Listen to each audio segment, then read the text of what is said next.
Hello, hello, hello. Welcome to the YouTube channel again. Today, we will be going over geopolitics. Again, the subject today is geopolitics. Yesterday, the subject was automation. And to remind everyone, every week, Mondays, Wednesdays, and Fridays, we will go over different subjects. Mondays will be automation. Wednesdays will be geopolitics, and Fridays will be economics. And economics span a wide range of topics pertaining to economics. Now, on today's menu about geopolitics, allow me to share my screen. Let's see here.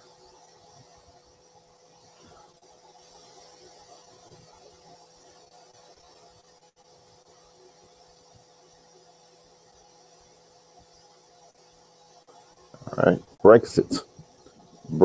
The deadline for Brexit is near. I believe it's 330 some odd days. But a post on BBC.com titled Brexit, All You Need to Know about the UK leaving the EU, that is the United Kingdom, leaving the European Union. Obviously, people have heard about this some years ago, about the votes, about the United Kingdom voting to leave the European Union, and it caused a large commotion a couple of years ago. Undoubtedly, since then, the topic has been pushed to the wayside due to other things that have come up in the world, but now it's here again. And Brexit. Here's an easy to understand guide to Brexit, beginning with the basics, then a look at the negotiations, followed by a selection of answers to questions we've been sent. All right, so let's see here. All right, what's happening now? The UK has voted to leave the European Union. It is scheduled to depart at 11 p.m. UK time on Friday, March 29th, 2019, a little less than a year from now.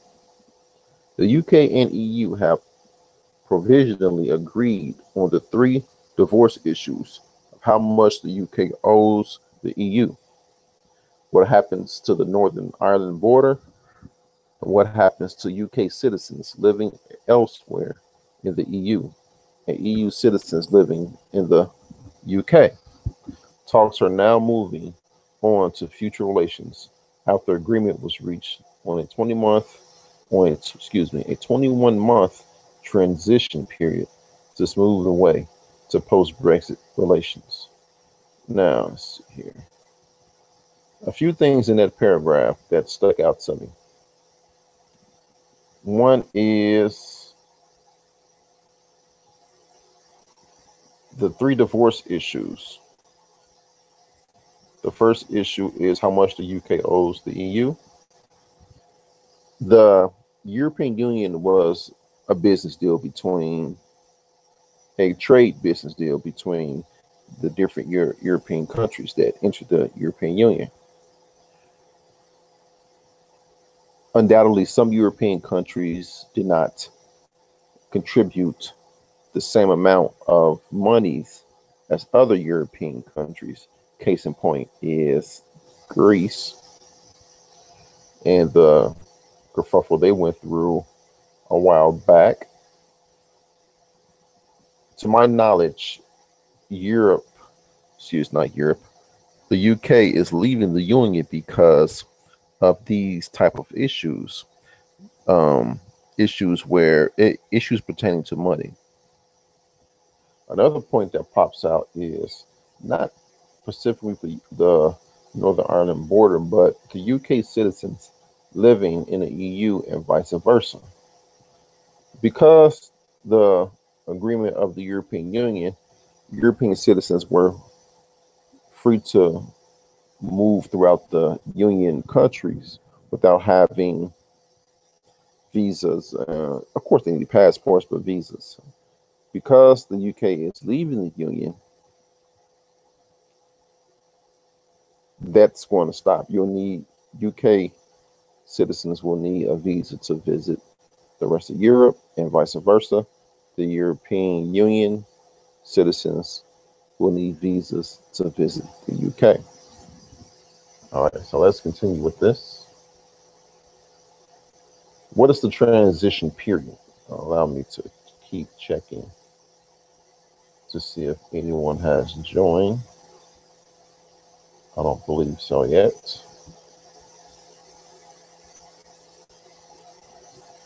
All right. Now, what is the transition period? It refers to a period of time after March 29th, 2019 to December 31st, 2020 to get everything in place and allow businesses and others to prepare for the moment when the new post-Brexit rules between the UK and the EU begin. It also allows more time for the details of the new relationship to be fully hammered out. Free movement will continue during the transition period, as the EU wants it. The UK will be able to strike its own trade deals, although they won't be able to come into force until January 1st, 2021. Do we know how things will work in the long term? No. Negotiations about the future relations between the UK and the European Union are just beginning. Both sides hope they can agree within 6 months with an outline of future relations on things like trade, travel, and security.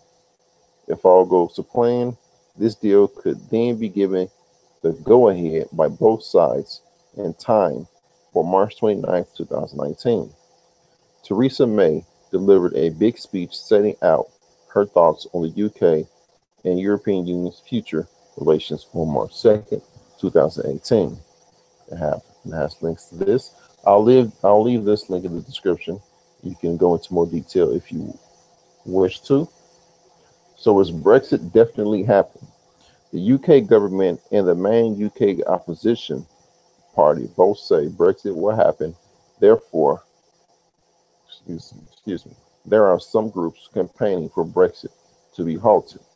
But the focus among the UK's elected politicians has been on what relations the UK has with the EU after Brexit, rather than whether Brexit will happen at all. Nothing is ever certain, but as things stand, Britain is leaving the European Union. There is more detail on the possible hurdles further down this guide. But first, let's go back to the basics. What does the Brexit mean? It is a word that is used as a shorthand way of saying the UK leaving the European Union, merging the words break, Britain, and exit to get Brexit. In the same way as possible, Greek exit from the euro was dubbed Grexit in the past. All right, why is Britain leaving the European Union? All right, this is a good question here. Let me scroll down for you. See if anyone popped in. I don't believe so.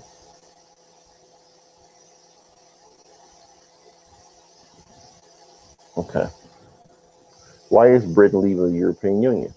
A referendum, a vote in which everyone, or nearly everyone, of voting age can take part, was held on Thursday, June 23rd, 2016.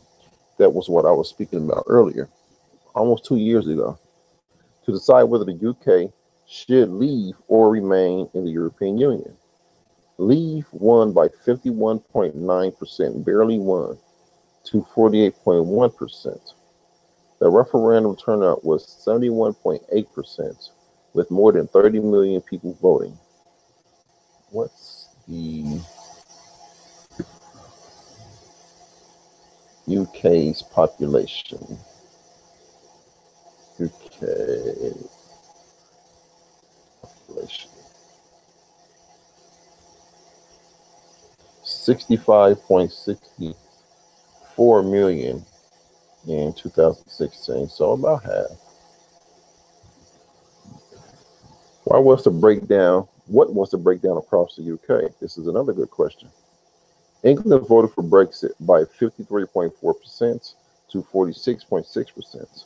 Wales also voted for Brexit, with Leave getting 52.5% of the vote and Remain 47.5%.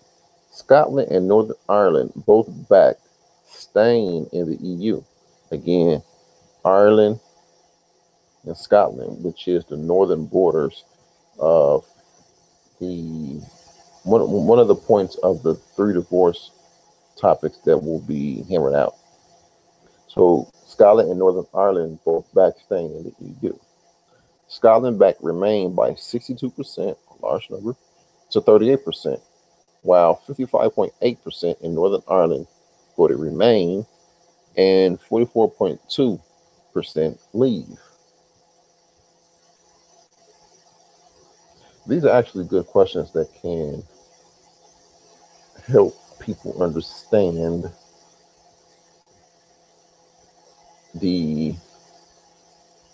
what's going on with Brexit. All right, Britain got a new prime minister, Theresa May. Excuse me. What changed in government after the referendum? Okay, Britain got a new prime minister, and Theresa May. The former Home Secretary took over from David Cameron, who announced he was resigning on the day he lost the referendum. She became prime minister without facing a full conservative leadership contest after her key rivals from what had been the Leave side pulled out. Where does Theresa May stand on? Let's see. Let me go back here. These are actually good questions and good. Excuse me. Stop my screen share. Don't want to give you a nauseous feeling. These are good questions. Brexit is just one of the main topics that's in the news today. These are good questions. What does Brexit, what you may ask, what does that have to do with me in America? It doesn't affect you directly, but it does affect you indirectly. Again, I'm not an expert on this. In the future, I will be bringing in experts that can better explain these things. But to my knowledge, the UK is leaving the European Union. One of the things that's going to be affected is trade between the UK and the EU. There will be no more favorable trade laws, no more favorable trade prices between the two countries. Not the two countries, but the two, lack of a better term, union. So when the UK would like to trade with other European countries that are in the European Union, it may or may not be favorable to them, and vice versa. Because of that, trade outside Europe, say to America, since we are in America, that can change. We live in a global world where we are all affected by another country's decision, especially more specifically, a country that wields power. A country that wields power changes its attitude like the UK did. UK wields power. That decision has a chain effect with different countries. I know that my explanation isn't what you would like it to be, but it's what I understand. We have someone that has joined the conversation. Hello, Mike. How are you doing today? Hey, what's going on, brother? I'm well. How was your day today? It's good, man. I just came back from a cybersecurity meeting, so I was a bit late. Oh, okay. All right. Sounds good. Yeah. I I was going through my YouTube feeds, and I saw on Sky News they were talking about the Brexit. The deadline, the countdown for Brexit is next year, and Yeah, June of 2019. right, and they were going over. I saw an article which went over some good topics in answering what was Brexit, what happened, what will this lead to. So that's why it was a BBC News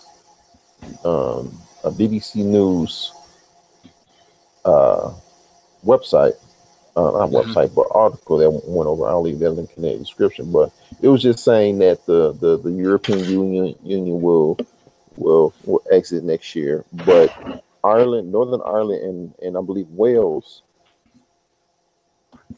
voted to remain with the European Union. So with that, they have to with this deal, they have to hammer out the divorce issues in terms that is one of the quote unquote divorce topics about the Brexit deal. Hmm. Well, Any comments I'm on not that? sure. My comments and my assessment on that is that the European Union cannot sustain itself. It's a non-democratic All right, let's see economic here. institution I'm gonna put that link in the of Europe. description because this is a good article. Hmm. The BBC News, the one I just read. Um, let's see. I think I'll put that.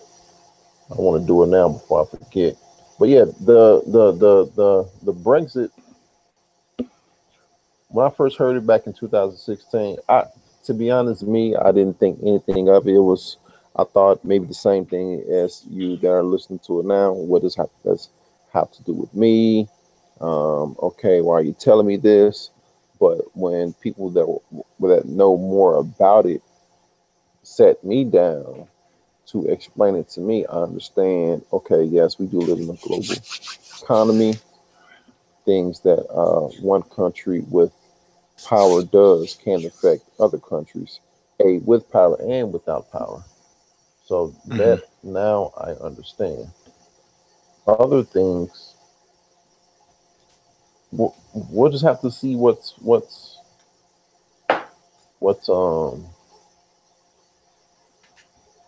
what will be the effect of all this. Now I know in the something else that's in the news is things that are going on in Syria, things that are going on in the Middle East. You all heard Trump had bombed a few places in Syria. Tensions are red. Tensions. I won't say tensions are high, but Hmm. tensions are high in terms of the U.S., Russia, and China. Um, I knew China was serious when I heard a while ago that they started building their first aircraft carrier. I knew that they were going to start building up their military. When I first heard that, I knew that they were serious. Off the bat, they were serious. Some to the effect of Kim Jong Un in China when he kept shooting off rockets in the air. I continuously heard people say, "Oh, they don't have missiles that don't reach America. They're not serious." Yes, you can joke about it now, but you can only joke about it so far until they perfect that technology. Then, when the news, the breaking news was saying, okay, Kim Jong Un now has rockets that can reach the east coast of America. Now, Hmm. everybody that was joking, you don't hear them joking anymore. But when I heard China built their first aircraft carrier, that's me personally.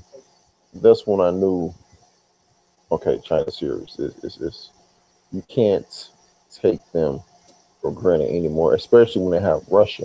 Russia's in their own backyard. The only country that's separating China is Russia is Mongolia, but they're in their own backyard, and Russia is their quote unquote muscle. So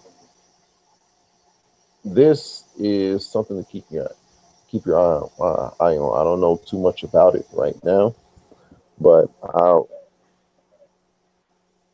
I wouldn't want it to be a war. Mhm. because I understand what war does. But this is just something to keep your eye on. Well, let's Now, tackle something Brexit else, first. and this is not specifically geopolitics, but Kanye West, "Make America Great Again" with that hat. I'm just saying this because this one CNN's page. Oh my goodness, there's this.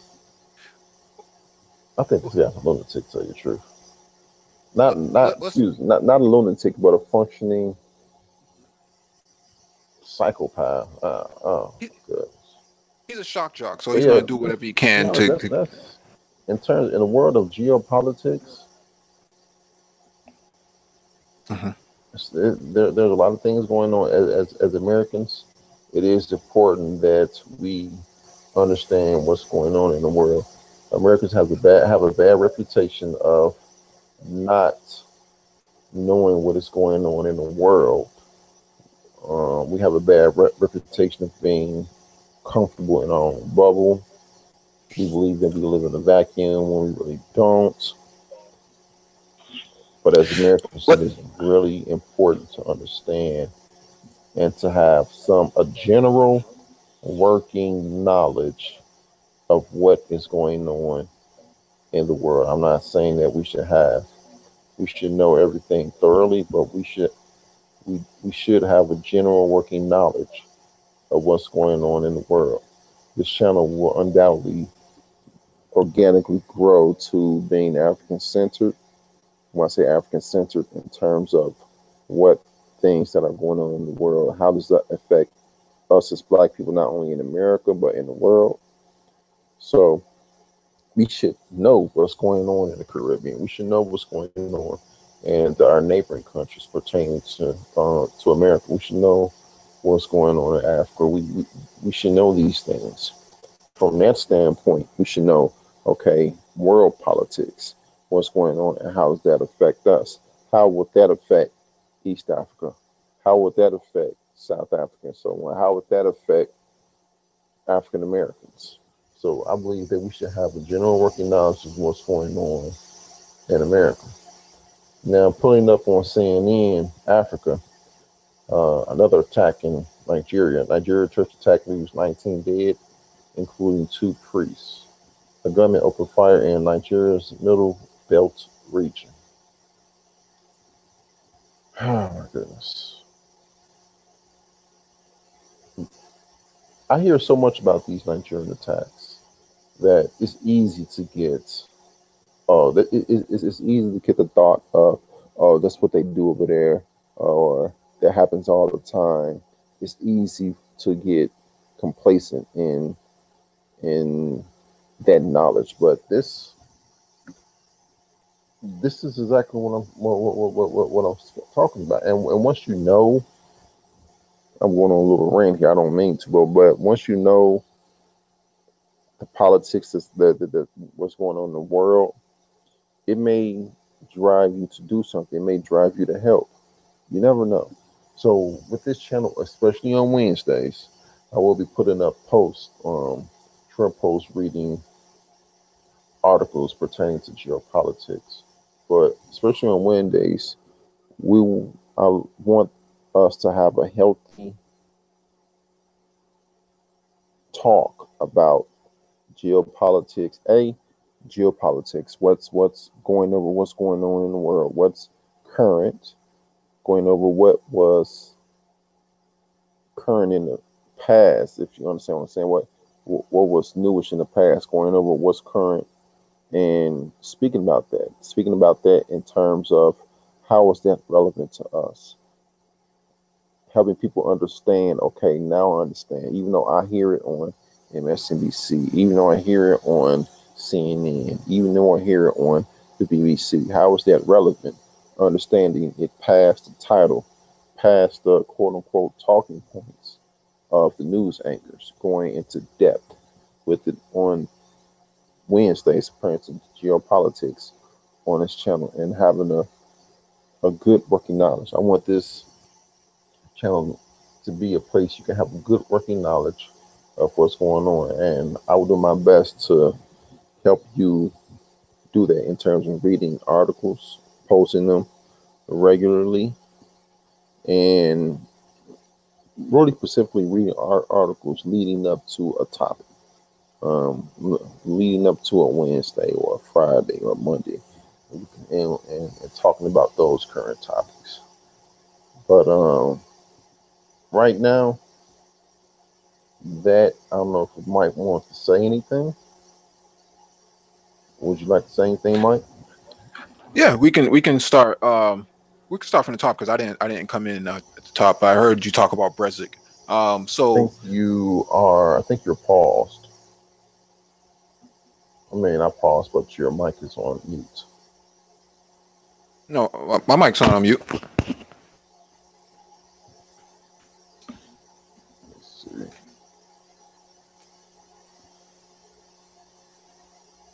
Can you hear me? Let me see if I can. I can't hear your mic, and let me see if I can hear you from the YouTube channel.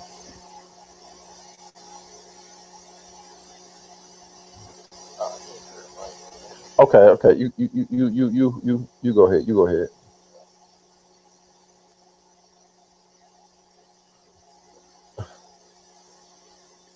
Can you hear me now? Yeah. That was on me. That was on me. Okay. Yeah, and hey, speak on anything that you wish to. This is geopolitics. Well, let's start from Brexit because I think that's where I came in at. So the British know that the European Union is not going to survive, and there's a high probability that your low hanging fruit or your welfare states, which are Portugal, um, Greece, Spain, and Italy, the pigs of the European Union, can't pay their bills and are in heavy amounts of debt. So once those states start to fall apart, and they're already burning right now. Greece, many of the people can't get their money out the ATMs because they frozen some of these ATMs. And now when you start talking about the British leaving, the British started writing on the wall a long time ago. This is not a sustainable partnership. Uh, and then you start factoring France. France will be if France leaves, then then the whole European Union falls apart. So at this point, the writing is on the wall. It can't sustain itself. They don't the other countries do not produce enough product. They can't compete because they're all under one currency. It's just not sustainable going forward. And the British understand that, and the British want to get out. Now the smaller states like Northern Ireland and Scotland and those places, yeah, they benefit from it because they don't really produce anything themselves. So they benefit from the policies of ease of transactions and as well as goods shipping back and forth. They benefit from those policies. But if you're somebody like the British and you're paying in, uh, into an institution that's not democratic, this doesn't really suit you all that well. Yeah, that their ROI is really low in terms of Britain paying into the European Union. I understand what you're saying because those are the same things I heard back in 2016 when they voted to leave the European Union. Those were actually talking points of newscasters when they spoke about it back in 2016. When they invited experts to come on, those were actually talking points. Right. So So they can't really compete with China or the rest of the Asian bloc for what it is, the BRICS. The BRICS are more of a economic partnership of different continents, different states from different continents, whereas the European Union is more of a conglomerate of non-democratic powers being put in place, and you have these people making lots and lots of money, making decisions on people that don't have any say in the final outcome, and that's why the British want to get out for the most part. And a lot of people will say, well, it has a lot to do with immigration policies? Not so much, because the British don't have a whole lot of immigrants flooding into their country in the same way that Germany does. So you can't just narrow it down to just immigration. Mm-hmm. Now, with the immigration, Britain normally contain immigration within one or two major cities. If you go out to the country, well, to the countryside, you'll mainly see more Englishmen than any other people. Right, because they're basically an island to themselves, right? Yes. They're not like Germany and France being connected to each other, and Belgium, as well as Spain and Italy, all being connected. They're not, they don't share borders with anybody other than themselves, so they don't have to worry about immigrants coming across the state lines and borders and things like that unannounced and unchecked. Um, so they don't have these typical problems. But what they do benefit from was the trade partnerships. But they want to keep the trade partnerships but be out of the union, and you can't have both. So you have to make up your mind on where you're going to be, and I think they've already accepted that this is not 100% in our best interest, so it's time for us to leave. Now, what the British do have is the Commonwealth of States, and that's 48 nations that align Mm-hmm. themselves with the British, Mm-hmm. with the crown itself. Now, let me ask you this: since you spoke about the immigration in Germany, um, do you see Germany in the future putting a stop or having a revolt, or the German people themselves having a revolt to the high immigration of Germany? Um, yes and no. We have to keep in mind that a lot of these non-Anglo-Saxon, non-white Europeans that are there now came after World War II.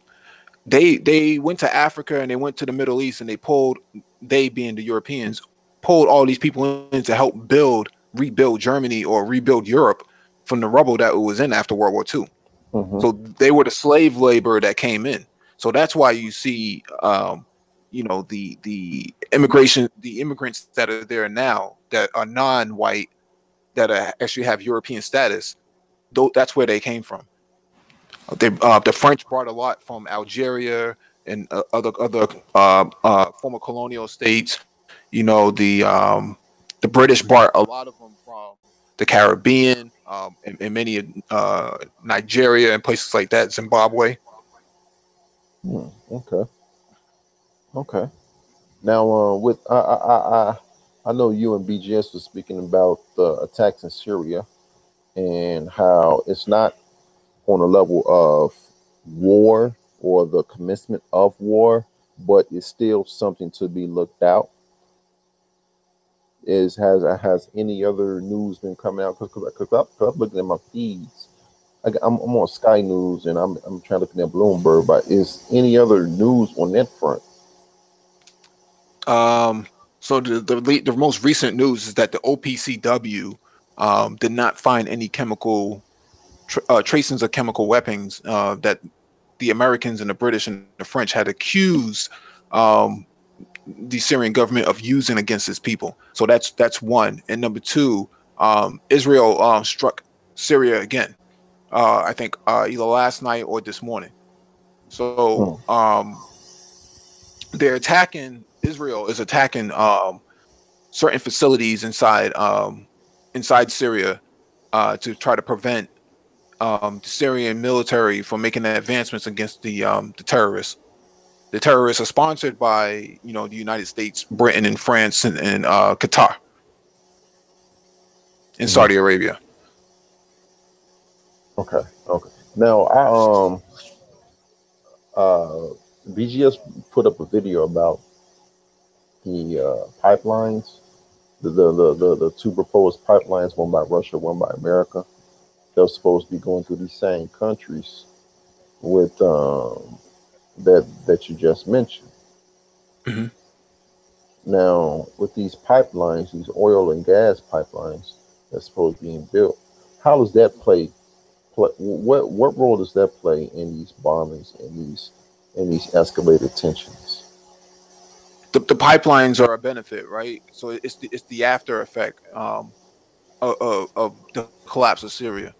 So the Russians have something called a blue stream, the Turkish blue stream. So it's the blue stream comes from Russia. It goes through the Black Sea and then goes through Turkey to pipe gas into the bottom part of Europe, which is Bulgaria and Greece. Now, Europe is heavily dependent on Russian energy, and they need the quickest route to get to Europe and or to at least the western part of Europe. Um, what the Qataris want Hmm. is a pipeline to come from Qatar up through Syria, in through Turkey, and up through Bulgaria. The problem is that Syria have rejected the idea a while back. That was a long time ago that they rejected it. Qatar is a natural it's an energy state. It gets its wealth from natural gas and oil. And the problem is if Qatar cannot sell gas, then they are out of business. And Mm. Russia and Europe needs energy in order to sustain itself because it doesn't produce its own energy at all. It gets all its energy from the Russians and from Ukraine because the petrol stations or the gas stations that it needs to pass through to get to the western part of Europe goes through Ukraine. And that's company is called Gazprom, GAZPROM. And the problem with Syria isn't so much about the gas, right? It doesn't have anything to do with gas. It has to do with its place in society and its place in the region. Syria is a flashpoint for everything in terms of geopolitics. Whoever controls Syria has control over the Middle East. Mm. And what Israel wants is to destabilize Syria in order to get security for themselves. So if they can take down the Syrian government, then what happens with Israel's security is that it improves because now there's a superhighway that goes from Lebanon through Syria, through Iraq, into Tehran in Iran itself. That highway is used to funnel weapons and other goods from Tehran back to Lebanon in order to defend so that the Lebanese can defend themselves against the Israelis. Because in southern Lebanon, there's water. There's a river that comes out of Beirut all the way down into Israel. Mm. The problem is if Israel does not get control over the water resources, then they're going to die. Okay. So the war is mostly about who can control Syria from a geopolitical standpoint. And if they can cut off Syria, if they can destroy Syria and they can destroy the superhighway that goes to that comes from Iran into Iraq, into Syria, into Lebanon, then they can stop the weapons flow that helps Lebanon defend itself against Israel. And as it stands right now, they're not going to reach that goal that they want. So everybody wants a piece of Syria in one way, shape, or form. Now, to destroy the superhighway, they have to destroy it from Syria, or can they just destroy it from Lebanon? No, you have to destroy. You have to take down the government itself, right? So Mm. whoever can, if the government is allowing weapons cash flows and things like that to move in and out of the state itself, then you can pretty much guarantee your security if you're Israel, which is what I was saying before. And the problem is that Syria and Iran have a military agreement to come to each other's aid in case one is attacked. Okay. So Iran is in Syria because they're being attacked by the request of the Syrian government. The Russians are in Syria because they need access to the Mediterranean Sea because Turkey is a NATO state that has the ability to cut off access to the Mediterranean from the Black Sea, which is what where the Russians come from. Okay. Now, I'm understanding now. Um, Russia, Russia wants. Okay, Russia and Syria is on. I'm losing my words right now, but they're on the same side right now. Russia is a geopolitical partner with Syria. Syria, okay, They're a client state. and because of Syria's location in the world, they just occupy a prime. That country just occupies a prime real estate, and everybody's trying to control Syria because of their own, um, their own reasons. Right, right. There's a vested stake, right? So the Americans want to break apart Syria into multiple pieces, to carve out a place for themselves in the Middle East too. All right, Now, now, what they've been using is the Kurds. The Kurdish faction in Syria are stateless people. They kind of like the Native Americans. hmm, They don't have an actual state for themselves, even though they're 40 million strong. okay. Now, Qatar wants, well, like you said, Qatar is just they get all their funds from energy. Now, who wants to build a pipeline from Qatar to Southern Europe? Europe is it America or Russia? Who wants to build a gas pipeline from Qatar to Europe? Yes, It's the Qataris. The Qataris need Qatar. to sell Okay, gas. The Qataris okay. need to sell gas. Qataris need to sell gas, and obviously they're going to have to go through Syria to do That's that. the shortest route. What they could do is they could put it on ships and they can float around the Persian Gulf and back up through the Red Sea and then ship it up to the So, Mediterranean. It's a long, long, long journey from a logistics standpoint. So the shortest path would be right through Syria. Now right. the Syrians have their own gas that they can actually pump as well, but they are not interested in that. Okay, all right. Because I'm looking at the map as you were speaking. I was looking at the map, and I understand more. Well, my understanding is more solid because Syria. I knew where Syria was in my mind, but just looking at the map, Mhm. it's right smack there. You have to go through Syria in order to get to well, Syria. I would say Syria and Turkey, unless you go through the Mediterranean to get to Southern Europe. Mhm. Hmm. Well, it's a win-win if Turkey and Syria can work out an agreement on what they want to do, because water, the river that comes from and that goes into Syria comes from Turkey. Now, all Turkey has to do is cut off the water supply, or cut off the river, put a dam in place, and basically starve out the Syrians from that standpoint in order to Hmm. get the results that they want. But they haven't done that yet. They made an attempt maybe 100 years ago, but the, it hasn't. They haven't used that wild card as of yet. Okay. Wow. This is a pickle, huh? Yeah, Syria. That's why Syria is, the flashpoint for everything. That's why the Russians are so invested into this. That's why Iran is so invested into this.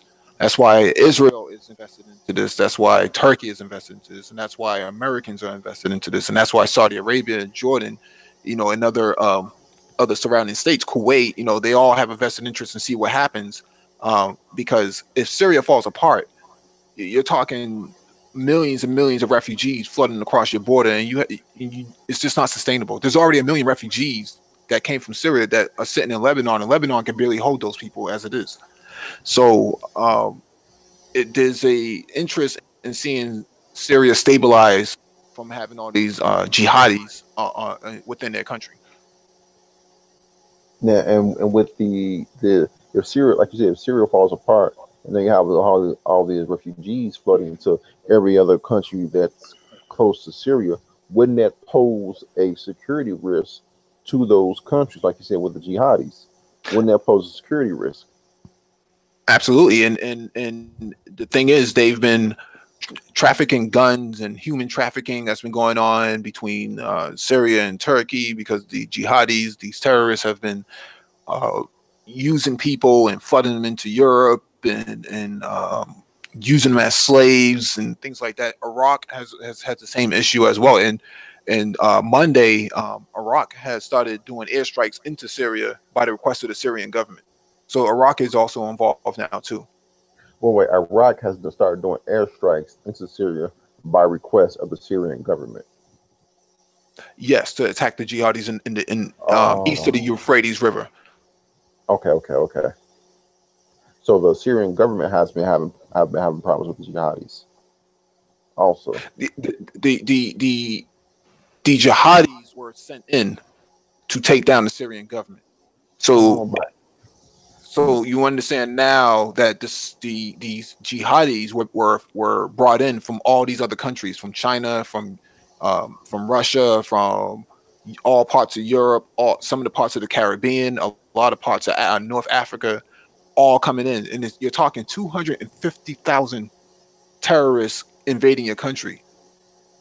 mm, 250,000. That's a lot of people. When the Russians came in, the Syrians were on their last leg. They ran out of cash. They couldn't afford to buy any more ammunition and logistics to defend themselves. So that's why the Russians stepped in. Now the Russians put out a dossier, I believe in January or maybe December, saying that since they stepped into the war, they've killed at least 128,000 jihad. suspected terrorists. Wow, that's half right there. Right, but they But keep it's coming still across got the a border. lot. Yeah, Right, but they're still coming. It's still a lot. Okay, right. unbelievable. This is now. How long has this whole situation has been going on? Since 2011. This is because It's a bit of a pickle. yeah, it is. It is because I, I I'm I'm looking at the map, and I remember, I don't know if you saw the DGS video, but he showed the map of two pipelines, one from Qatar, Saudi Arabia, I think Iran, but Syria is Syria and Turkey, like you said, if they can hammer out a deal, it literally is a win-win for them, because if you go, I'm looking at Iran, and if Iran do not want to go through Turkey, either they will have to load the ship up and go around Saudi Arabia up the Suez Canal, which is not not good at all. It's not cost effective. Or they'll have to go through up through Azerbaijan and Armenia and Georgia and around the Black Sea. They will have to go through Turkey. Everybody will have to go through Syria and Turkey just to get oil and gas to Europe. And I remember you were saying that Europe is dependent on its oil and gas because they don't have it naturally. The Middle East and Russia have it naturally. And I think you were saying they don't want to be, no, I think BGS was saying Europe do not want to be dependent on Russia for oil and gas. And Is that correct? they don't have a choice. They don't have a choice right now because everything that's going on in the Middle East. The Americans, when Trump came in, Trump's idea was that we'll sell natural gas to the Europeans, but at a higher rate. The Europeans told Trump to go screw. Hmm. Yeah, I Why would would we agree. pay more for energy when we get cheap? We get it cheaper from the Russians. Why would we do that? And the thing is, the Europeans haven't been paying their bill. When you say European, you mean the European Union? The European states that receive natural gas Hmm. from Gazprom have not been paying their bill. And you said Gazprom is in the Ukraine. Gazprom is a Russian energy company that uses the Ukraine, that because Ukraine sits right next to Russia. Okay, and So they pump the gas from multiple states okay. into so there's I'm right looking. so there's pumping stations that go from Ukraine into Poland and so on and so forth. Yeah, I'm looking at Poland, Slovakia, Hungary, Romania. You know, Germany. I mean, not wait, Germany. I don't know why I said Germany. Germany. Wow. Ooh. Yeah, this is a pickle. And as I know, also Charles was also Charles was saying, you know, if our goods can't cross the border, if we can't get our goods across the border, and in this situation, vice versa, if we can't get your goods across into our borders, then the next thing that they'll be going is troops. Well, I will. I think this is going to be a good topic to and see what's going to be going down in the future. I will be looking at because now I understand. Instead of just words, I'm able to look at it and understand now. Hmm. Well, you know, I'm going to wrap this up. Is there anything else you want to say? Actually, yeah. I mean, there's a whole lot of geopolitics you can cover in terms of not just Syria. We also know that there's African troops working on behalf as mercenaries being sent into Yemen right now, and Now, the Saudis are actually leaving them out there to die in the desert. African mercenaries sent into Yemen. Now, why is that? Yeah, so Saudi Arabia is at war with Yemen because they want control of the political institutions in Yemen. So there was a president there named Hadi that was actually that's actually on the run from Yemen into Saudi Arabia. He's seeking refuge because the Houthi party, which is kind of like the Black Panthers of Yemen, basically overthrew or threatened his palace and basically ran him out. Now the country is kind of falling apart. So you have the Houthi party, and then you have another party, which is the Hadi party. Now the problem is that Yemen is sitting on a lot of natural gas and a lot of oil, and they Uh-huh. sit right at the cusp of the Red Sea in the Indian Ocean. They have more gas and oil than Saudi Arabia, and the problem is if Yemen starts selling gas because Gazprom again, Russian energy conglomerate found deposits of natural gas inside Yemen.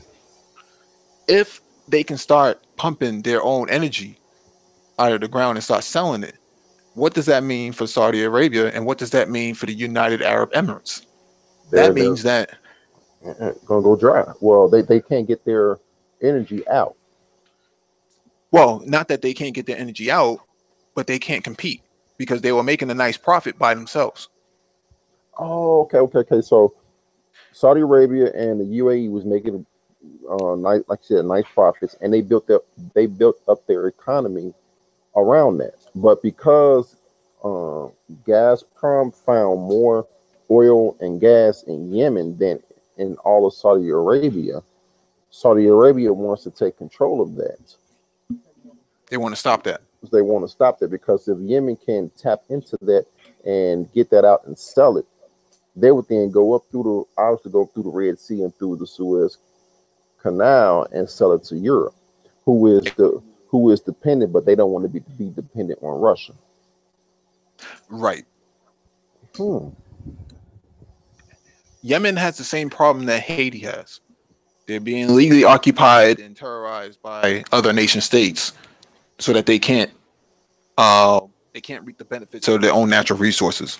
So Haiti has a lot of natural gas, has a lot of oil, has a lot of gold, and has iridium deposits inside the capital. Port-au-Prince. Right. Right. Now, if Haiti was able to pump their own natural resources out and sell it, they would put the United States right out of business. Haiti? Yeah. They're sitting on billions and billions and billions of dollars of natural resources that they can't get out because the United States is occupying them. And when you say, wait, Haiti, the small country the size of Connecticut, Hmm. so it's nothing but resources there. There's gold, there's iridium, there's natural gas, and there's oil deposits sitting inside Haiti. That's amazing. Oh my The United States knows this. The United States knows this, and that's why they're occupying it. Because Venezuela had offered to help Haiti after the earthquake, hmm and Venezuela has its own infrastructure in place to come help Haiti get their resources out of the ground and basically sustain themselves. And the problem is that the United States is there. They got 20,000 troops inside Haiti.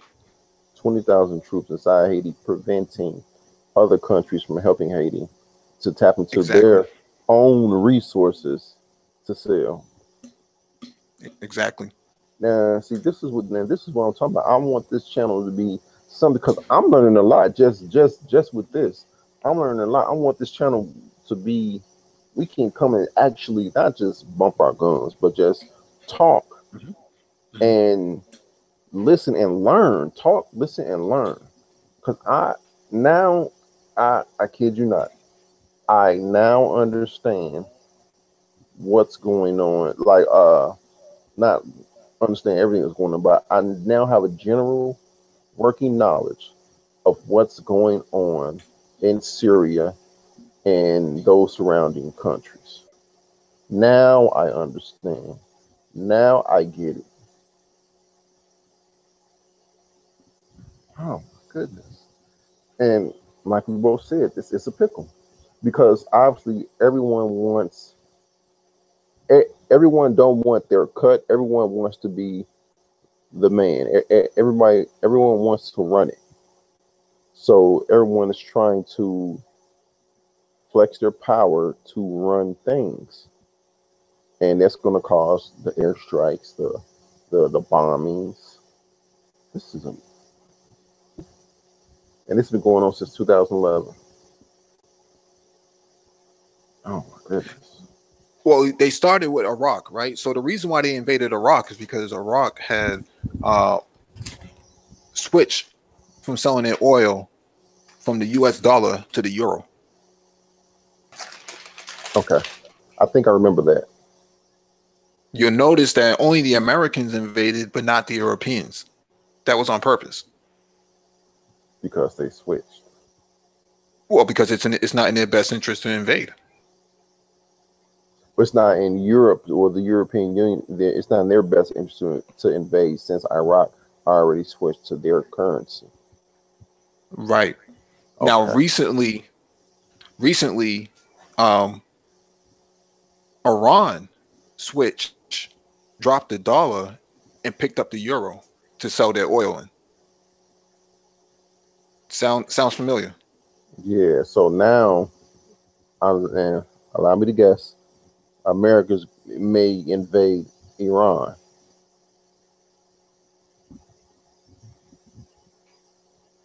That's what they want to do. The difference between um,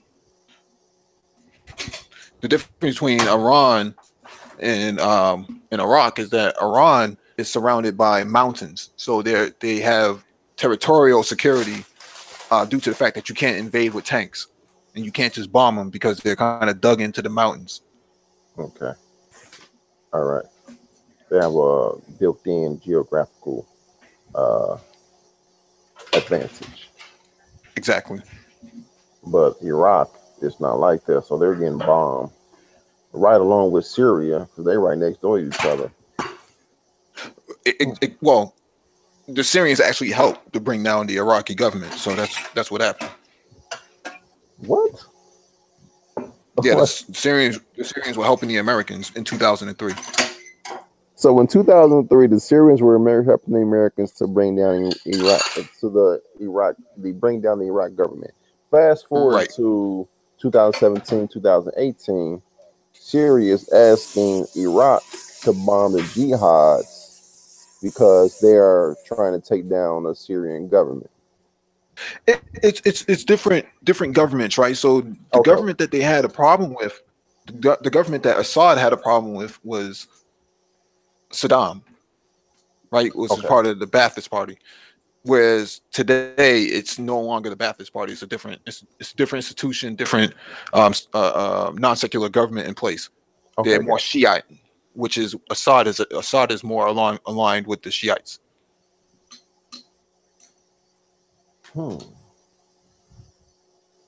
I keep looking at this map. There's nowhere to go but Syria and Turkey. Yeah, that's pretty much it. I mean, Syria is the flashpoint. If Syria falls, it falls into the wrong hands, and it falls into the hands of terrorists, it's game over for the Middle East. And we say it's game over for the Middle East. What will happen? What could happen then? You have instability. You have a whole lot of resources that are going to be blocked up. The market is going to start to shift. Okay. Yeah, you have to have a stable Syria in order for the market to react favorably in your favor. I need to read a lot upon this. Mm-hmm. Yes. Don't forget that Qatar has sponsored most of these terrorists in Libya, in Tunisia, in Egypt, in Syria, in Iraq, and as well as Nigeria, if I remember correctly, as well, not Nigeria, Somalia. Little old Qatar. Qatar has a lot of money. They robbed Libya when Gaddafi fell. So there was cargo planes that landed inside Libya, stealing the gold bars from the vaults of Gaddafi and loading it up on Qatari planes and then shipping it back out to Qatar. And Gaddafi had 700 tons of gold. What was Gaddafi had 700 tons. 700 tons of gold. Where did the gold go? Who took it? The Qataris took it. The Emiratis took it. 700 tons. You think about a vehicle, right? You think about a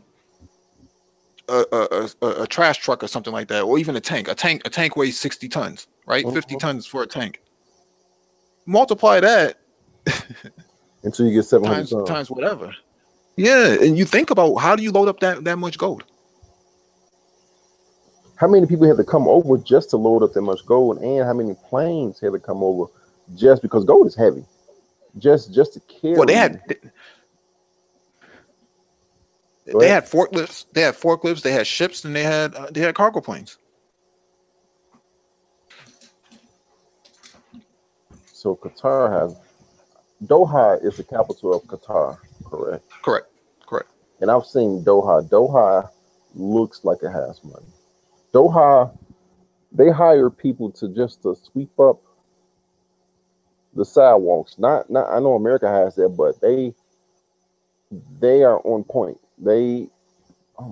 Doha looks like it has money. It looks like a paradise. It literally looks like a paradise. And doesn't Qatar supposed to host not the Olympics, but the World Soccer Tournament in a couple years? World Cup in a couple years? World Cup. Yeah. So, but here's the other kicker. Qatar is a big investor into cryptocurrencies. So it's like they're doing all the right things right now. They're doing all the right things.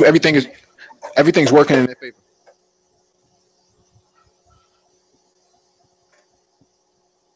Now let me ask you this. Mm-hmm. This is the breaker. Would you live in Qatar?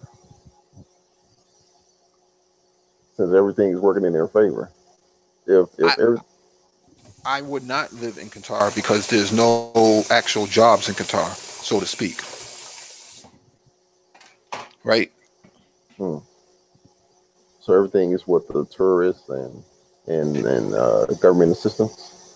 It's an energy capital. It doesn't really do anything other than That. energy, right? So if that's the only thing that that it sustains it, what happens when the Syria strategy falls apart and you can't pump your gas through Syria into Europe to get profit?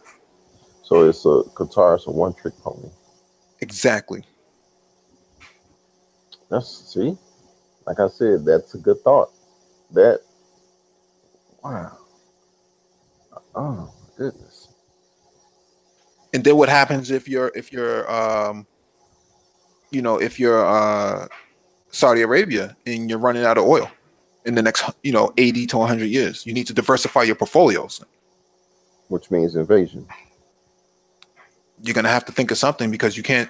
They're working on the Neom project, which is basically Saudi Arabia's version of Silicon Valley, to create this big IT venture of a city of like maybe 5 or 10 million people or something to that effect. Where would that be? That's in the western part of Saudi Arabia, closer to Egypt, Close, to the close. Sinai.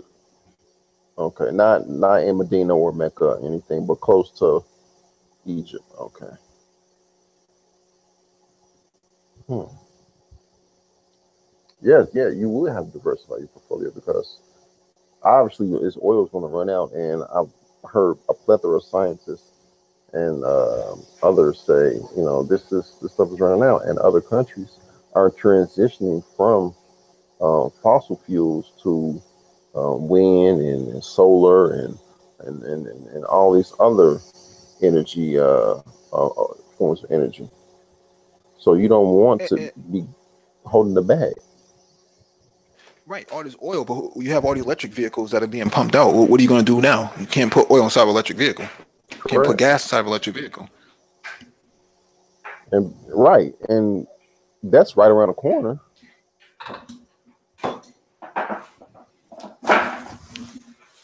And they spent all their money on military hardware.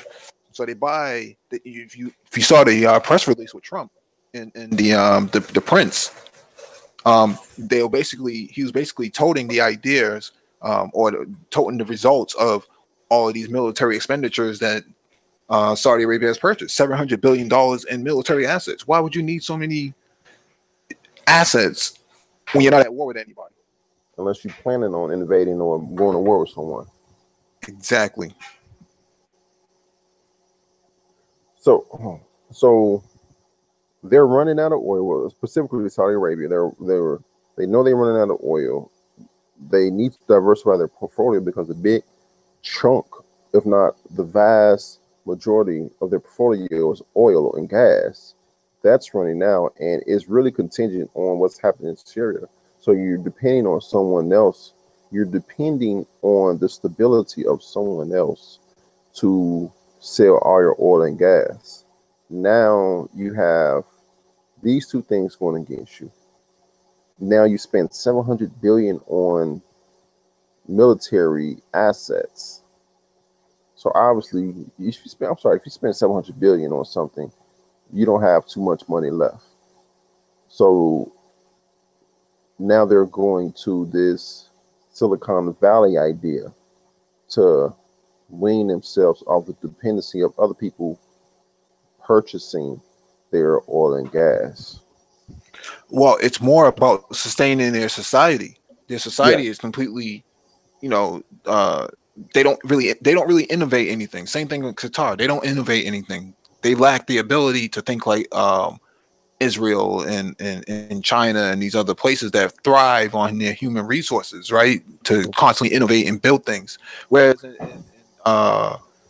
Saudi Arabia and Qatar, they don't really invent anything. All they have is energy. And what happens when the energy comes to an end? Now, if you looked at the news last week, the Yemenis fired a missile into Mecca, trying to hit Aramco, which is the oil giant in Saudi Arabia. They tried to knock out their facilities to produce oil, which was the lifeblood of their wealth, That would really cripple them. and that's why they did it. And to, oh my, woo! I don't mean that for it to be loud, but this is amazing.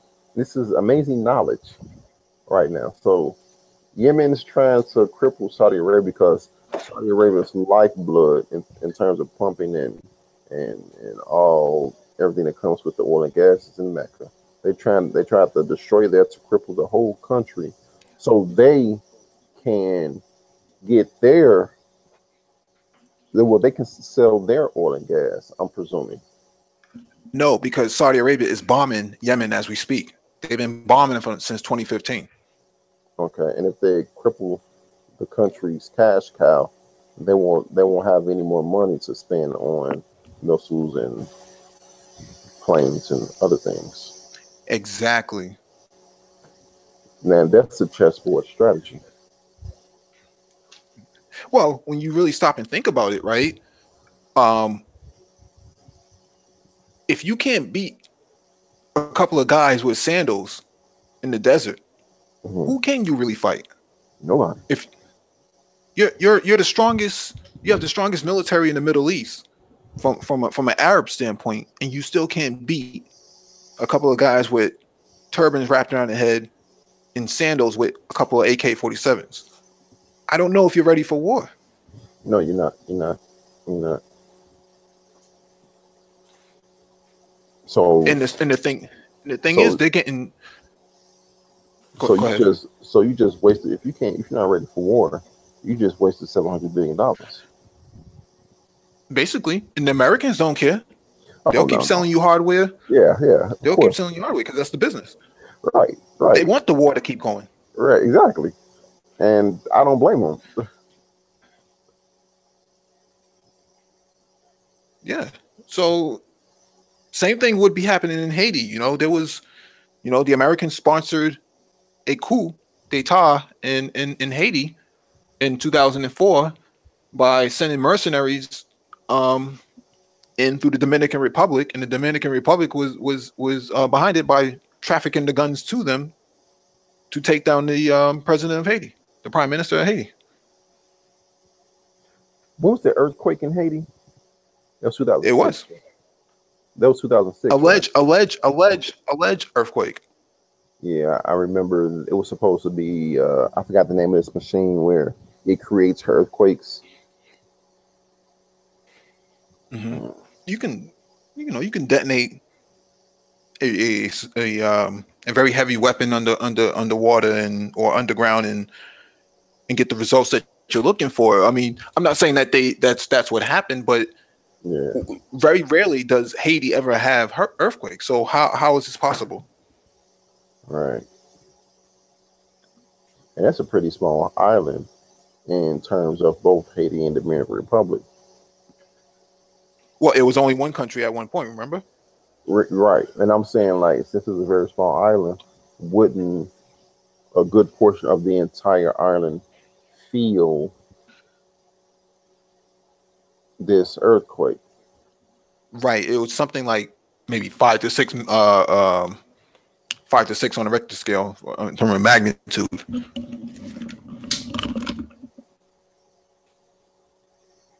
This is amazing information, man. I know next week I will be reading more upon these especially what's going on in Syria and the surrounding countries, Saudi Arabia and that entire peninsula, and how that affect Europe. I will be reading on that, and I will be definitely be having more precise talking points to talk about in terms of, okay, how do we think this chess, how am I trying to say this? How do we think they're going to play out this chessboard? The Americans built 10 military bases inside Syria. So, yeah, they built 10. So they built air bases that allow big C-130 Hercules airplanes to land on them. So they're occupying it now for the most part, and the game plan is to kind of break Syria apart and take it for themselves, because they're sitting on all the natural gas and oil deposits inside Syria that the Syrians need to survive. So at some point, the Americans are just bidding their time and waiting for the Syrians to come and attack. And I think what's going to happen, and this is just my opinion based on the information that's being leaked out, eventually Iraq is going to attack from the east, and the Syrians are going to attack from the west, and the Russians are going to basically give them all the weapons that they need to take back every piece of territory or every inch of territory that the Americans are occupying.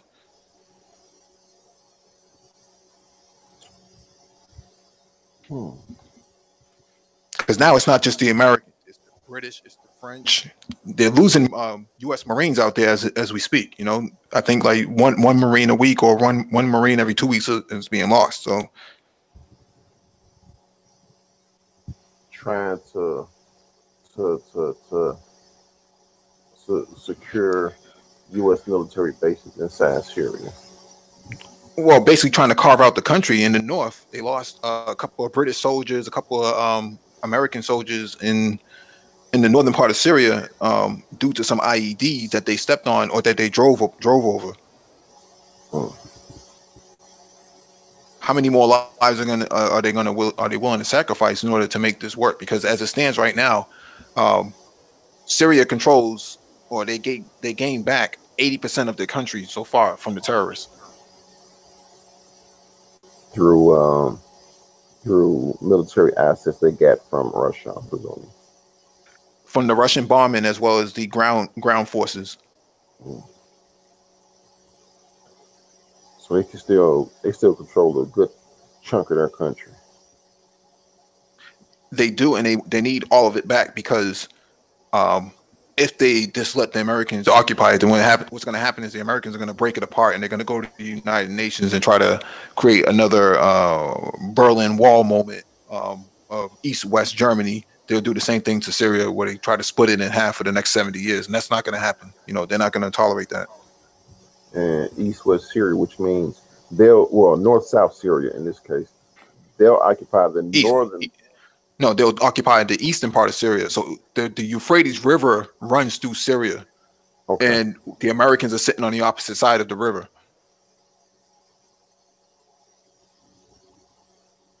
There's some smart people in this. That's calculating all these things.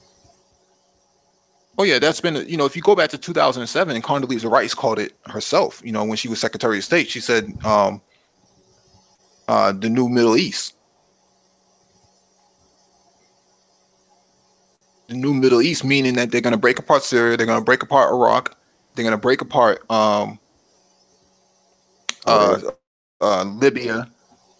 They took down Egypt already, took down Tunisia, break apart Lebanon, as well as Yemen.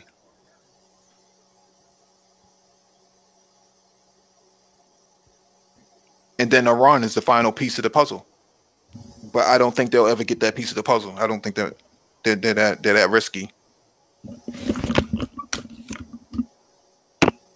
Well, I tell you what, I'm going to wrap this up. Mm-hmm. It's been a very good. I've learned. That's all. It's based on, like I said, I've learned. I understand now, and I'm just gonna go and look up articles and news pertaining to the situation. So next week, like I said, I'll just email before the show. Email you precise talking points, not just specific to talk about, just the things we can go over. Mm-hmm. If you're free, I should be. Okay. Is there anything else you want to say? No, it's good chatting with you. Definitely this new platform is starting to work out. Yeah. I think I'm I almost said Friday. Saturday, I'm going to expand it to.